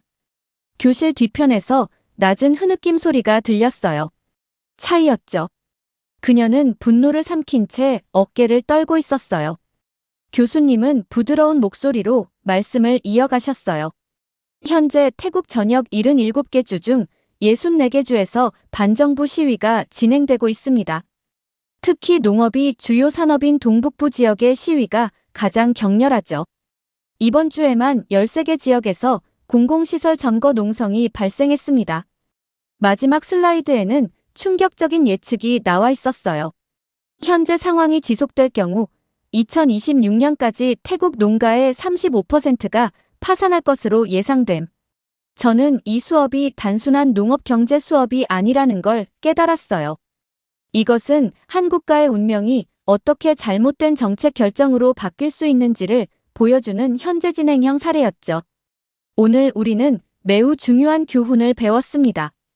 현대 사회에서 한 국가의 영향력은 단순히 군사력이나 경제 규모로만 측정되지 않아요. 한국은 자신들의 발전 경험을 다른 나라들과 성실히 나누면서 신뢰할 수 있는 파트너로서의 위치를 굳건히 해왔습니다. 태국의 현재 상황은 매우 안타깝습니다. 하지만 이는 우리에게 중요한 교훈을 줍니다. 국제협력은 단순한 거래가 아닌 신뢰를 바탕으로 한 관계여야 한다는 것을요. 벨이 울리고 수업이 끝났지만 아무도 선뜻 자리에서 일어나지 못했어요. 모두가 오늘 배운 내용의 무게감을 느끼고 있었던 것 같아요. 저는 노트북을 닫으며 깊은 생각에 잠겼어요. 농업경제학을 전공하면서 이렇게 깊은 통찰을 얻게 될 줄은 몰랐네요. 단순한 농작물 생산과 무역의 문제가 아니라 국가 간의 신뢰, 정책의 중요성, 그리고 한 국가의 운명이 걸린 문제였어요. 교실을 나서는 차이의 뒷모습이 눈에 들어왔어요. 그녀의 어깨는 여전히 무거워 보였지만 어딘가 결연한 기색이 느껴졌죠. 아마도 그녀는 오늘 수업을 통해 자국의 현실을 더 명확히 직시하게 된 것 같았어요. 저는 제 노트에 마지막 문장을 적었어요. 진정한 국제협력은 상호 신뢰와 이해를 바탕으로 한다. 그리고 그 신뢰는 하루아침에 쌓을 수 없다. 이렇게 한국이 세계적으로 농업에 엄청난 영향력을 끼치는 사연 어떻게 들으셨나요? 과거 한국이 못 살았을 시절을 생각하며 개발도상국들을 도와주는 모습이 너무 인상 깊었는데요. 또 이러한 도움의 고마움도 모르는 태국을 보내 화가 나기도 했습니다. 여러분들의 의견은 어떠신가요? 다양한 의견을 댓글을 통해 공유해주세요. 긴 영상 시청해주셔서 감사드리고 구독과 좋아요 부탁드립니다. 블랙핑크의 리사가 공연을 하고 있습니다. 하지만 일부 태국 팬들은 이런 공연을 하게 된 리사를 보며 한국 기획사를 욕하고 있습니다. 그리고 한국 기획사들은 충격적인 발표를 하고 태국인들은 정신을 못 차리고 있습니다. 도대체 태국 팬들은 왜 이런 짓을 했을까요? 안녕하세요. 저는 미국의 대학교에서 미디어 커뮤니케이션을 전공하고 있는 레이첼이에요. 이번 학기에 글로벌 엔터테인먼트 산업과 문화 수업을 듣게 되었죠. 특히 최근 들어 K-팝에 빠져 있어서 더욱 기대되는 강의였어요. 오늘은 첫 강의가 있는 날이었어요. 교수님은 아시아 엔터테인먼트 산업을 20년 넘게 연구하신 분이라고 해요. 강의실에 들어서자 아시아계 학생들이 꽤 많이 보이더라고요. 특히 앞자리에 앉은 동양인 학생 2명이 눈에 띄었는데 나중에 알고 보니 한국 교환학생 세연이와 태국 유학생 차라였어요. 교수님의 말씀으로 강의가 시작됐어요. 오늘은 K-팝이 동남아시아에 미치는 영향력과 그 이면에 대해 이야기를 나누어 보겠습니다. 교수님은 우선 K-팝의 세계적 영향력에 대해 설명하셨어요. BTS가 빌보드 차트에서 이룬 성과들, 블랙핑크의 코첼라 공연, 그리고 전 세계적으로 확산되고 있는 K-팝 팬덤 문화까지. 특히 인상 깊었던 건 K-팝이 단순한 음악을 넘어 하나의 문화 현상이 되었다는 거예요. 교수님은 프레젠테이션 화면을 넘기셨어요. K-팝의 영향력이 가장 크게 나타나는 곳이 바로 동남아시아입니다. 거기엔 동남아시아의 K-팝 시장 규모를 보여주는 그래프가 있었죠. 2024년 기준으로 동남아시아 K-팝 시장은 전년 대비 300% 이상 성장했다고 해요. 특히 태국은 K-팝의 최대 소비 시장 중 하나라고 해요. 방콕에서는 매년 수십 개의 K-팝 콘서트가 열리고 K-팝 아이돌들의 광고가 거리 곳곳에 걸려 있다고 하더라고요. 심지어 태국의 아이돌 트레이닝 시스템도 한국을 벤치마킹했다고 해요. 교수님은 구체적인 사례들을 보여주셨어요. 태국의 엔터테인먼트 산업은 한국의 시스템을 적극적으로 벤치마킹했습니다. 태국의 대형 기획사들은 한국의 연습생 시스템을 거의 그대로 도입했어요. GMM 그래미나 RS 엔터테인먼트 같은 주요 기획사들은 한국 기획사 출신의 트레이너들을 영입해 트레이닝 프로그램을 만들었죠. 보컬, 댄스, 이미지 메이킹까지 한국의 시스템을 그대로 가져왔습니다. 교수님은 화면을 넘기며 계속 설명하셨어요. 더 나아가 태국의 티팝 육성 프로젝트도 K-팝을 모델로 삼았어요. 오디션 프로그램의 포맷부터 데뷔 후 프로모션 방식까지 말이죠. 심지어 아이돌 그룹의 컨셉과 스타일링도 K-팝의 영향을 강하게 받았습니다. 특히 주목할 만한 것은 연습생 선발 시스템이에요. 10대 초반부터 트레이닝을 시작하고 보컬, 댄스, 외국어, 이미지 트레이닝을 병행하는 한국식 시스템을 그대로 도입했죠. 444 시스템이라고 해서 하루 4시간 보컬, 4시간 댄스, 4시간 외국어 교육을 하는 방식까지 한국의 방식을 따랐답니다. 하지만 외형적인 시스템 도입만으로는 K-팝의 성공을 따라잡기 힘들다는 게 현실입니다. 교수님은 비교 자료를 보여주셨어요. 한국의 경우 단 한 곡의 타이틀곡을 위해 수십 곡을 동시에 작업하고 최종 선정된 곡에만 수억 원의 비용을 투자합니다. 안무 역시 세계 각국의 최고 안무가들과 작업하죠. 하지만 태국은 이런 과감한 투자가 현실적으로 불가능해요. 더 중요한 건 시스템을 운영하는 전문 인력의 차이입니다. 한국은 20년 이상 아이돌 산업의 노하우가 축적되어 있지만 태국은 아직 전문 프로듀서, 트레이너, 매니지먼트 인력이 절대적으로 부족한 상황이죠. 시스템은 똑같이 만들 수 있어도 그것을 운영하는 전문성은 하루아침에 만들어지지 않는답니다. 그러다 갑자기 교수님의 표정이 심각해졌어요. 최근 들어 한국과 태국 사이에 불편한 긴장감이 고조되고 있습니다. 지난 2년간 한국에서 태국인 불법 체류자들의 범죄가 급증했어요. 마약 밀매, 불법 도박장 운영, 보이스피싱 등 조직적인 범죄가 특히 문제가 되었죠. 이에 한국 정부는 태국인들에 대한 입국 심사를 대폭 강화했습니다. 이러한 조치에 태국 국민들은 강하게 반발했어요. 일부 범죄자들 때문에 모든 태국인들이 잠재적 범죄자 취급을 받는다며 분노했죠. 이것이 태국 내 반한 감정으로 번지기 시작했습니다. 특히 K-팝 산업이 이 분위기에 큰 영향을 받고 있어요. 방콕에서 예정되었던 여러 K-팝 그룹의 콘서트가 취소되었고 일부 극단적인 팬들은 콘서트장 앞에서 시위를 벌이기도 했습니다. 교수님의 말씀에 학생들 사이에서 술렁거림이 일었어요. 문화 교류마저 정치적 갈등에 휘말리는 현실이 안타깝게 느껴졌죠. 저는 K-팝이 단순히 음악 산업의 성공을 넘어 이렇게 복잡한 문화적, 사회적 현상을 만들어내고 있다는 게 정말 흥미로웠어요. 교수님은 이어서 태국의 K-팝 시장 규모에 대해 더 자세히 설명하셨어요. 태국은 K-팝 음반 판매량이 아시아에서 일본 다음으로 많은 국가라고 해요. K-팝 아이돌들의 태국 내 팬클럽 회원 수도 수백만 명에 달한다고 하네요. 특히 주목할 만한 것은 태국 출신 K-팝 아이돌들의 영향력입니다. 교수님이 말씀하시자 앞자리에 앉은 차라가 고개를 들더라고요. 그 중에서도 블랙핑크의 리사는 태국에서 가장 영향력 있는 연예인으로 꼽힙니다. 강의실 스크린에는 리사의 사진이 떴어요. 교수님은 리사가 태국의 국민적 자부심이 되었다고 설명하셨어요. 하지만 동시에 이것이 새로운 갈등의 시작이 되었다고 말씀하셨죠. 최근 태국에서는 자국의 스타인 리사가 한국에서만 활동한다는 이유로 불만이 커지고 있습니다. 스크린에는 태국의 주요 뉴스 헤드라인들이 보였어요. 리사, 2년 연속 태국 활동 전무, 블랙핑크 리사, 태국 일정 차질, 한국이 우리의 스타를 빼앗았다 같은 기사들이었죠. 이런 분위기 속에서 태국 내 반한 감정이 급속도로 확산되고 있어요. 특히 태국인 불법 체류자 범죄 증가로 인한 한국의 입국 심사 강화 조치가 이러한 감정을 더욱 악화시켰습니다. 태국 내 한국인을 대상으로 한 위협이 점점 심각해지고 있습니다. 교수님은 심각한 표정으로 뉴스 기사들을 보여주셨어요. 지난달 방콕 시내의 한 한식당에서는 20여 명의 괴한들이 가게로 들이닥쳐 기물을 파손하고 손님들을 위협했습니다.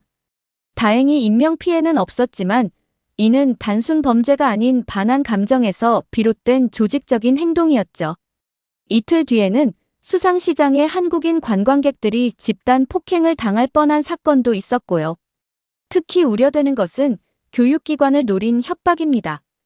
방콕 시내 최대 규모의 한국어 학원 5곳에 동시다발적으로 협박 전화가 걸려왔고 그중 3곳은 2주간 수업을 중단해야 했습니다. 심지어 한 학원에는 한국인은 태국에서 나가라는 내용의 협박장과 함께 의심스러운 가루가 든 봉투가 배달되기도 했죠. 이런 상황에서 한국 기업들의 움직임도 달라지고 있습니다. SM, JYP, YG 등 주요 연예기획사들은 태국 현지에서 진행 예정이었던 모든 오디션을 전면 취소했어요. 예정되어 있던 방콕, 치앙마이, 푸켓 등 6개 도시의 글로벌 오디션이 모두 무기한 연기된 상태입니다. 교수님은 화면을 넘기며 계속하셨어요. 더 나아가 현재 한국에서 연습 중인 태국 연습생들의 처우도 문제가 되고 있습니다. 여러 기획사들이 태국 연습생들의 계약을 해지하거나 데뷔 일정을 무기한 연기하고 있어요. 한 대형 기획사의 경우 데뷔를 한 달 앞둔 태국 출신 연습생을 갑자기 교체했다는 소식도 들려왔습니다. 이는 단순히 기업의 결정이 아닌 연습생들의 안전과 직결된 문제입니다. 실제로 최근 데뷔한 한 아이돌 그룹의 태국 출신 멤버가 자국 팬들로부터 심각한 위협을 받아 활동을 중단한 사례도 있었죠. 앞자리에 차라가 손을 들었어요. 그건 당연한 거 아닌가요? 우리나라 사람들을 이용만 하다가 버리는 한국 기획사들이야말로 문제 아닌가요? 교수님은 차분히 대답하셨어요. 그렇게 생각할 수도 있겠네요. 하지만 이 상황의 피해자는 누구일까요? 한국에서 꿈을 키우고 싶어하는 태국의 젊은이들 아닐까요? 교수님의 말씀에 강의실이 조용해졌어요. 스크린에는 한 태국 소녀의 인터뷰 영상이 나왔죠. K-팝 아이돌을 꿈꾸며 한국어를 공부하던 소녀가 더 이상 한국에 갈 수 없게 된 상황을 눈물로 호소하고 있었어요. 현재 가장 큰 논란은 리사를 둘러싼 갈등입니다. 교수님은 한숨을 쉬며 말씀을 이어가셨어요. 태국 현지 언론들은 연일 한국이 우리의 보물을 빼앗아갔다는 식의 선정적인 보도를 내보내고 있어요. 특히 리사가 태국 활동보다 한국에서의 활동에 더 비중을 두는 것을 두고 문화적 착취라는 비난까지 나오고 있죠. 스크린에는 태국의 주요 언론사들의 기사들이 나왔어요. 리사, 태국 활동 전무, 한국 기획사의 태국 스타 독점, 우리의 딸 리사를 돌려보내라 같은 자극적인 헤드라인들이 가득했죠. 특히 SNS에서는 리사를 향한 악성 댓글이 도를 넘어서고 있습니다. 교수님이 화면을 넘기자 리사의 인스타그램 댓글창이 보였어요. 넌 더 이상 태국인이 아니야. 내 나라로 돌아와. 한국의 꼭두각시 노릇 그만해. 그들이 너를 우리에게서 훔쳐갔어 같은 악의적인 댓글들이 끝없이 이어졌어요. 더 나아가 일부 극단적인 팬들은 리사의 태국 내 가족들까지 위협하고 있습니다. 한국에서 돈 벌어오는 게 그렇게 좋으냐? 태국을 버린 대가를 치르게 해주겠다는 식의 협박성 메시지를 보내고 있죠. 교수님은 잠시 말을 멈추고 강의실을 둘러보셨어요. 여러분은 어떻게 생각하시나요? 한 사람의 예술가가 자신의 꿈을 위해 선택한 길이 어떻게 이런 극단적인 민족주의적 갈등으로 번질 수 있었을까요? 저는 그 말을 듣고 가슴이 먹먹해졌어요. 리사라는 한 아티스트의 성공이 오히려 그녀의 모국에서는 배신과 동의어가 되어버린 현실이 너무나 안타까웠거든요. 단순한 문화 교류였던 K-팝이 이렇게 복잡한 정치적, 사회적 갈등으로 비화될 수 있다는 사실에 충격을 받았답니다. 하지만 더 심각한 것은 이런 반한 감정이 실제 폭력으로 이어지고 있다는 겁니다. 교수님은 더 심각한 표정을 지으셨어요. 지난달에는 방콕의 한 한국 문화원이 방화 시도를 당했고 한국인 유학생들이 괴롭힘을 당하는 사례도 늘고 있습니다. 갑자기 차라가 자리에서 벌떡 일어났어요. 교수님, 이건 당연한 결과 아닌가요? 한국은 우리나라의 인재들을 데려가서 마음대로 이용하고 있잖아요. YG는 리사를 데뷔시키고 나서 5년 동안이나 태국에서 개인적인 활동을 전혀 안 시켰어요. 그저 돈벌이 수단으로만 이용한 거죠. 차라의 목소리는 점점 격앙되어 갔어요. 게다가 최근에는 리사를 그런 선정적인 쇼에도 내보냈잖아요. 파리의 크레이지 호스요. 우리나라의 자존심인 리사를 그런 곳에 세우다니 이건 완전히 문화적 착취예요. 그때 세연이가 차분하게 손을 들었어요. 제가 한 말씀 드려도 될까요? 먼저 리사는 스스로 YG 글로벌 오디션에 지원해서 4000대 1의 경쟁률을 뚫고 합격한 거예요. 아무도 그녀를 강제로 데려온 게 아니에요. 세연이는 자신의 노트북을 열더니 계속 말을 이어갔어요. 그리고 태국 활동 문제는 사실 블랙핑크 전체가 5년 동안 세계 투어를 하면서 아시아 전역을 돌았어요. 리사만 특별히 개인적인 태국 활동을 제안받은 게 아니라는 거죠. 크레이지 호스 공연도 리사가 직접 선택한 거예요. 실제로 리사는 인터뷰에서 예술적 도전을 하고 싶었다고 밝혔고 무대 구성에도 직접 참여했다고 해요. 모든 게 그녀의 자발적인 선택이었죠. 세연이의 차분한 설명에 강의실이 조용해졌어요. 더 중요한 건 만약 리사가 태국에만 머물렀다면 과연 지금처럼 세계적인 스타가 될 수 있었을까요?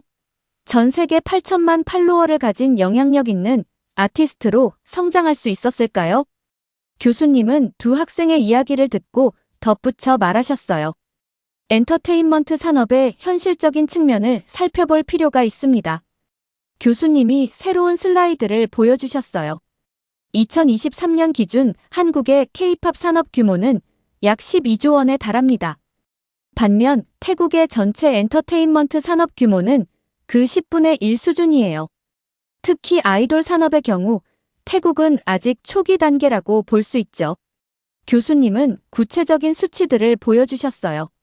한국의 대형 기획사들은 연습생 1명 육성에 평균 연간 1억 원 이상을 투자합니다. 데뷔 전까지 보컬, 댄스, 언어, 교양 등 모든 분야의 최고급 트레이닝을 제공하죠. 리사의 경우 5년간의 연습생 기간 동안 약 7억 원의 투자를 받았다고 알려져 있어요. 반면 태국의 연예기획사들은 이런 대규모 투자가 현실적으로 불가능합니다. 시장 규모가 작다 보니 투자 회수가 어렵기 때문이죠. 실제로 태국의 대형 기획사조차 연습생 1명당 연간 투자금이 한국의 10분의 1 수준에 불과해요. 교수님은 잠시 말을 멈추고 차라를 바라보셨어요. 더구나 글로벌 시장 진출을 위한 인프라도 큰 차이가 있습니다. 한국은 이미 전 세계의 K-팝 유통망을 구축했고 유튜브, 스포티파이 같은 글로벌 플랫폼과의 협력 체계도 잘 갖추고 있어요. 블랙핑크의 뮤직비디오 한 편 제작 비용이 태국 아이돌 그룹 전체 연간 제작 비용보다 크다는 사실만 봐도 이 차이를 실감할 수 있죠. 결과적으로 리사는 태국에서는 얻기 힘든 기회를 한국에서 잡은 겁니다. 세계적인 프로듀서들과 작업하고 최첨단 시설에서 트레이닝을 받으며 글로벌 시장을 타겟으로 한 전략적인 프로모션을 할 수 있었죠. 이건 단순히 돈의 문제가 아닌 산업의 성숙도 차이에서 오는 현실이에요. 차라는 고개를 숙인 채 아무 말도 하지 못했어요. 주장할 내용이 없어 보였죠. 이런 상황에서 우리가 주목해야 할 또 다른 문제가 있습니다. 교수님은 새로운 화면을 보여주셨어요. 바로 일부 과격 팬들의 문제입니다. 특히 리사의 태국 팬들 중 일부가 다른 블랙핑크 멤버들을 대상으로 벌이는 악성 행위가 심각한 수준에 이르렀어요. 스크린에는 충격적인 내용들이 나왔어요. 로제의 온 더 그라운드 활동 당시 태국의 일부 팬들이 조직적으로 음원 차트 조작을 시도했고 뮤직비디오 조회수를 낮추기 위한 불매 운동까지 벌였다고 해요. 특히 충격적이었던 사건은 로제의 신곡 아파트 활동 당시였습니다. 로제의 곡이 전 세계적으로 인기를 얻자 일부 태국 팬들이 보이콧 로제 운동을 시작했죠. 이들은 리사보다 잘 나가선 안 된다며 조직적으로 음원 차트 공격을 시도했어요. SNS에는 해시태그 보이콧 로제 해시태그가 퍼졌고 로제의 뮤직비디오에는 악성 댓글이 수만 건 달렸습니다. 교수님은 실제 SNS 캡처 화면들을 보여주셨어요. 감히 리사를 능가하려 해? 너의 위치를 알아야 해. 태국의 여왕은 리사뿐 같은 악의적인 댓글들이 가득했어요. 이런 상황은 단순한 팬들 간의 갈등을 넘어서 그룹 전체의 활동에도 심각한 영향을 미쳤습니다. 이런 상황이 계속되자 YG 엔터테인먼트는 블랙핑크 멤버들의 SNS 활동을 제한할 수밖에 없었어요. 특히 리사 관련 게시물은 더욱 신중하게 다뤄야 했죠. 이런 팬덤의 그림자는 더 큰 문제를 야기하고 있습니다. 현재 한국의 대부분의 기획사들이 태국 출신 연습생 선발을 꺼리고 있어요. 이미 데뷔를 준비 중이던 태국 연습생들의 계획도 전면 재검토되고 있죠. 스크린에는 한 기사가 떴어요. 주요 기획사, 태국 글로벌 오디션 전면 취소. 태국 출신 연습생 계약 해지 속출.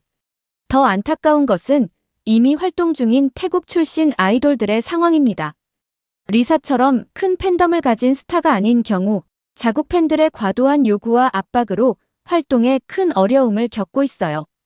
실제로 몇몇 아이돌은 활동 중단을 고려하고 있다고 합니다. 교수님은 잠시 침묵하시더니 이어서 말씀하셨어요. 이런 상황이 지속되면서 한국 연예계에서는 태국 연습생 리스크라는 말까지 생겨났습니다. 아무리 실력이 뛰어나도 태국 출신이라는 이유만으로 데뷔 기회를 얻기 힘들어진 거죠. 결과적으로 이런 과격 팬덤의 행동이 오히려 자국 아티스트들의 기회를 제한하는 결과를 낳고 있는 겁니다. 리사를 지키겠다는 행동이 역설적으로 다른 태국 아티스트들의 꿈을 막고 있는 거죠. 강희실은 무거운 침묵에 빠졌어요. 팬덤이라는 이름으로 자행되는 폭력이 결국 누구도 원하지 않는 결과를 만들어내고 있다는 사실이 너무나 안타깝게 느껴졌답니다. 한국 기획사들이 새로운 오디션 프로그램을 기획할 때 태국을 제외하고 있다는 내용만 들어도 이는 단순히 현재의 문제가 아닌 미래의 문화 교류까지 저해할 수 있는 심각한 상황입니다. 차라가 갑자기 자리에서 일어났어요. 하지만 교수님, 이건 우리 태국 사람들의 정당한 분노예요. 한국은 우리나라 최고의 스타를 데려가서 마음대로 하잖아요. 심지어 그런 선정적인 공연까지 시키면서 교수님은 차라의 말을 조용히 들으시더니 의미심장한 표정으로 새로운 슬라이드를 보여주셨어요. 여러분, 우리는 왜 태국 사람들이 리사에게 이토록 집착하는지 그 근본적인 원인을 이해할 필요가 있습니다. 이것은 단순한 스타에 대한 팬심을 넘어선 태국 사회의 구조적인 문제와 깊이 연관되어 있어요. 스크린에는 태국의 사회 계급 구조도가 나타났어요. 태국은 여전히 엄격한 계급 사회입니다. 크게 하이소와 로소로 나뉘는데 하이소는 태국 전체 인구의 단 10%만이 속할 수 있는 최상위 계층이에요. 이들은 대부분 화교 출신이거나 왕족과 연관된 가문들이죠. 교수님은 계속해서 설명하셨어요. 반면 로소는 나머지 90%의 일반 서민들을 지칭합니다. 특히 주목할 점은 이 계급 간의 이동이 거의 불가능하다는 거예요. 아무리 돈을 벌어도 하이소 계층에 진입하기는 매우 어렵습니다. 그리고 바로 여기에 리사가 있습니다. 교수님은 리사의 어린 시절 사진을 보여주셨어요. 리사는 전형적인 로소 출신이에요. 일반적인 중산층 가정에서 태어났죠. 물론 굶주리지는 않았지만 결코 특권층은 아니었어요. 하지만 리사는 이 견고한 계급 사회의 한계를 뛰어넘었습니다. K-팝 아이돌로 성공하면서 그녀는 이제 세계적인 영향력을 가진 스타가 되었죠. 셀린느, 불가리 같은 최고급 럭셔리 브랜드의 앰베서더로 활동하고 전 세계 8천만 팔로워를 보유한 영향력 있는 인물이 되었어요. 바로 이것이 태국 사람들이 리사에게 열광하는 진짜 이유입니다. 그들은 리사를 통해 자신들도 계급의 한계를 뛰어넘을 수 있다는 희망을 보는 거예요. 리사는 그들에게 단순한 아이돌을 넘어 일종의 신화가 된 겁니다. 하지만 이런 맹목적인 숭배는 오히려 독이 될 수 있어요. 자신들의 좌절된 꿈과 희망을 리사에게 투영하면서 그녀의 모든 행보를 자신들의 기준으로 판단하고 통제하려 하는 거죠. 리사가 태국을 떠나 한국에서 성공했다는 사실이 오히려 그들의 열등감을 자극하는 것일 수도 있습니다. 차라는 고개를 숙인 채 자리에 앉았어요. 결국 이것은 한국과 태국의 갈등이 아닙니다. 이는 변화하는 세계 속에서 자국의 정체성과 자존심을 지키려는 사회적 몸부림의 한 형태라고 볼 수 있어요. 하지만 이런 감정이 특정 개인이나 그룹을 향한 폭력으로 표출되어서는 안 되겠죠. 강의실은 깊은 침묵에 빠졌어요. 우리 모두 태국 사회의 깊은 상처와 그것이 만들어낸 예상치 못한 파장을 실감하고 있었답니다. 안타깝게도 이런 상황이 지속되면서 우리는 더 이상 제2의 리사를 보기 어려워졌습니다. 교수님은 무거운 목소리로 말씀을 이어가셨어요. 현재 태국의 모든 주요 기획사들이 한국행을 포기했고 한국의 기획사들 역시 태국인 연습생 선발을 전면 중단했어요. 이미 준비 중이던 수십 명의 태국 연습생들이 꿈을 접어야 했죠. 결국 반한 감정이 자국 젊은이들의 기회마저 앗아가는 결과를 낳은 겁니다. 교수님은 마지막 슬라이드를 보여주셨어요. 거기에는 리사로 인해 피해를 입은 한국 연예인들의 사례가 나열되어 있었죠. 블랙핑크 멤버들은 SNS 활동을 제한해야 했고 로제의 솔로 활동은 심각한 방해를 받았습니다. 다른 K-팝 그룹의 태국 출신 멤버들은 자국 팬들의 과도한 압박으로 활동 중단을 고려하고 있고요. 심지어 태국에서 활동하는 한국 연예인들은 안전 문제로 활동을 포기해야 했죠. 잠시 침묵이 흐른 뒤 교수님은 마지막 말씀을 시작하셨어요. 하지만 우리가 잊지 말아야 할 것이 있습니다. K-팝은 이제 더 이상 한국가의 문화가 아닌 글로벌 문화 현상이 되었어요. 진정한 글로벌 스타는 국적을 초월합니다. 리사는 태국인이면서 동시에 K-팝 아이돌이고 또 세계적인 아티스트입니다. 우리는 서로의 문화를 인정하고 존중하는 법을 배워야 해요. 문화는 결코 한 곳에 머물러 있지 않으며 서로 영향을 주고받으며 발전하는 것이니까요. 강의가 끝나갈 무렵 저는 많은 생각이 들었어요. K-팝이라는 현상이 단순한 음악을 넘어 이렇게 복잡한 사회 문화적 의미를 가질 수 있다는 게 놀라웠죠. 특히 인상 깊었던 건 하나의 스타가 한 사회에 이토록 큰 파장을 일으킬 수 있다는 사실이었어요. 리사는 분명 대단한 성공을 이뤘지만 그 성공이 오히려 그녀의 모국에 예상치 못한 갈등을 낳았다는 게 아이러니했죠. 강의실을 나서면서 저는 문화적 교류가 얼마나 섬세하고 복잡한 문제인지 다시 한번 생각하게 됐어요. 단순히 음악을 공유하는 것을 넘어 서로의 문화와 감정을 이해하고 존중하는 것이 얼마나 중요한지도 깨달았답니다. 글로벌 시대의 진정한 성공이란 무엇일까? 이 질문은 앞으로도 계속 저의 머릿속에 맴돌 것 같아요. 이렇게 태국 사람들이 한국인들을 상대로 벌이는 사건에 대한 사연 어떻게 들으셨나요? 리사를 보니 한국에서 활동을 하지 못했더라면 이렇게 유명해지지 못할 거란 생각을 하게 되었고 한국의 K-팝의 규모를 보니 태국과는 비교도 안 된다는 생각을 했습니다. 여러분들의 의견은 어떠신가요? 다양한 의견을 댓글을 통해 공유해주세요. 긴 영상 시청해주셔서 감사드리고 구독과 좋아요 부탁드립니다.